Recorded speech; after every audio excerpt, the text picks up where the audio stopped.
Philippe Vandel. Bonjour Rémi Jacob. Bonjour Philippe et Anissa, bonjour à tous. Bonjour Rémi. J'ai l'impression d'être dans Top Chef et dire voilà c'est terminé, ouais, je lève on les a mains. besoin des audiences. Ça vient de sortir du four. D'abord, avant les audiences, le sommaire de votre journal des médias. Les députés favorables à une suppression totale de la publicité après 20h sur France Télévisions. Également tous les détails sur la nouvelle émission quotidienne que va lancer France 3 en vue des JO. Et puis vous entendrez Jean Lassalle au micro d'Europe 1. Il nous dira pourquoi il a accepté de participer à l'émission Les Traîtres sur M6. Jean Lassalle en exclut. Mais d'abord, les audiences donc, les bras en l'air qu'ont regardé les Français hier soir. Et c'est France 3 qui arrive en tête avec la série Tandem. Ça marche toujours très très fort. 4,2 millions de téléspectateurs et 22,4% de part d'audience pour cette fiction portée par Astrid Veillon. Derrière, on retrouve TF1 avec Koh-Lanta en légère hausse par rapport à la semaine dernière. 3,7 millions de téléspectateurs pour le jet d'aventure dont la finale aura lieu mardi prochain. Enfin, M6 clôture ce podium avec Le meilleur reste à venir. Un film avec notamment Fabrice Lucchini et Patrick Bruel. Il était inédit en clair à la télévision et 1,6 million de téléspectateurs étaient au rendez-vous. Un bon score pour M6. Europe 1, le journal des médias. Les députés favorables à une suppression totale de la publicité après 20h sur France Télévisions et ça demande des précisions justement. Oui, alors en théorie, c'est déjà le cas depuis une loi de 2009, une grande réforme à l'époque impulsée par Nicolas Sarkozy. Mais voilà, les parrainages sont toujours autorisés, ce qui donne parfois l'impression qu'il y a encore de la pub en soirée. Alors vous le savez, les parrainages, ce sont ces spots de pub qui accompagnent les programmes avec des messages du type « Retrouvez tel programme avec telle marque ». C'est une façon finalement de faire quand même de la publicité après 20h. Et dans un rapport présenté ce mercredi à l'Assemblée nationale en vue d'une grande loi sur l'audiovisuel public, ce recours au parrainage sur France 2 et France 3 est jugé par les députés, je cite, excessif. Un rapport qui préconise donc d'interdire toute forme de publicité, quelle qu'elle soit, le soir sur les antennes de France Télévisions. Une interdiction qui concernerait également le replay pour les programmes consommés après 20h. Et je me souviens qu'une des promesses, c'était que désormais, sans publicité, les programmes commenceraient à 20h30 avant les chaînes privées. Pas du tout. Non, pas du tout. On en sait plus sur l'émission quotidienne que prépare France Télévisions justement en vue des Jeux Olympiques. Elle s'appellera Aux Jeux Citoyens, un nom dévoilé hier lors d'une conférence de presse. Alors France Télévisions n'a pas souhaité communiquer de manière précise sur sa programmation, mais selon toute vraisemblance, elle arrivera à l'antenne sur France 3 début juillet. Ça sera du lundi au vendredi à 20h20 et cela jusqu'au début des Jeux Olympiques en juillet 2024. Alors ça durera 26 minutes. Objectif, faire monter la pression un an avant le début des Jeux Olympiques, proposer un compte à rebours quotidien. Et attention, ça ne sera pas une émission de sport pour les puristes, mais bien un programme accessible à tous. C'est ce que nous explique sa présentatrice Carole Gessler.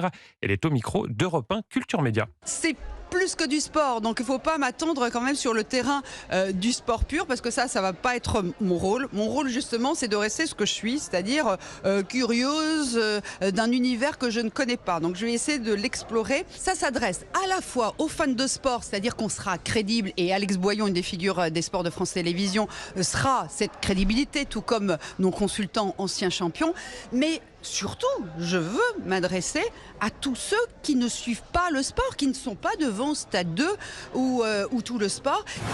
Est-ce que vous regarderez ce programme, Anissa ? Ah oui, ça a l'air très intéressant pour en savoir plus sur les JO. Et ouvert à tous, même à ceux qui ne sont pas fans de sport. Et parmi ces consultants anciens champions qu'elle vient d'évoquer et qui seront en plateau avec elle, Stéphane Diagana, Laure Manodou, Marie-Josée Pérec ou encore Théo Curin. Le nageur handisport aura d'ailleurs sa propre rubrique tous les vendredis. Elle s'appellera Théo le taxi. Je laisse le principal intéressé vous la présenter. L'idée, en fait, c'est de prendre avec moi dans ma petite voiture électrique une sportive ou un sportif et l'emmener à l'endroit où il veut aller, tout simplement. On parle pas de chrono, on parle pas de résultats, on parle juste de leur vie, tout simplement.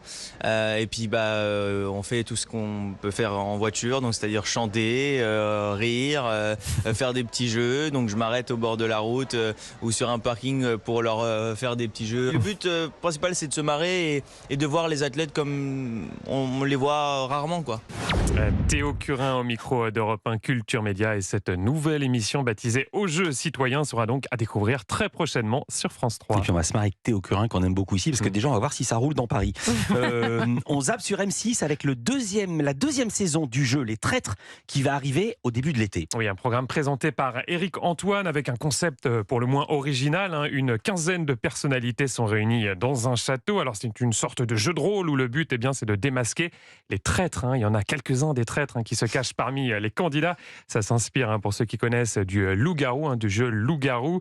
Et parmi les personnalités qui figurent au casting de cette deuxième saison, on retrouve notamment Charlotte de Turckheim, Nathalie Marquet ou encore Natacha Saint-Pierre, mais aussi un certain Jean Lassalle, et oui, l'ancien député et candidat à la présidentielle qui a accepté la proposition de M6. Alors je l'ai rencontré hier et je lui ai demandé de m'expliquer ce choix étonnant.